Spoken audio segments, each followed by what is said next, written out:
Špinac še produkuje i na zavartim i na otvorenim polju.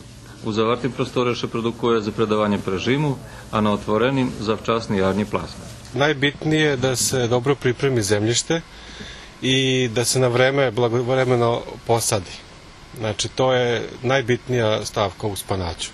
Sve ostalo je zavisi od vremena. Znači, ako je lepo vreme i sve, on brzo raste i prva berba je bitna. Znači, koliko puta smo obrali samo da bi nastavio da raste.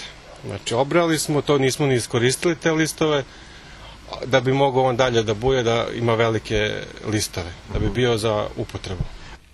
Dejan so s bratom i otcom už 15 rokov ima zajednické zahradkárske gazdovstvo, v ktorým produkujú väčšinu zahradkárskych produktov. Pred 3 rokami odlučili ošljebodišće od nakupcov, ktorých uceňovali i zmenšovali im zarobok, ta plasman prevžali do svojich rukov. U Kuli otvorili vlastnú predavalňu želenjavi, gdje popri svoje predavajú i heftu, kotru sami nepostarčavi produkovac. Majú i stajemni tezgi po verbaskih i kulskim pijacu. Varia, že zo 2400 kvadratných meterov za vartoho i ešte do skeľo hektárov na otvorenim môžu krašne žiť zo 3 familií, ale ešte treba i narobiť.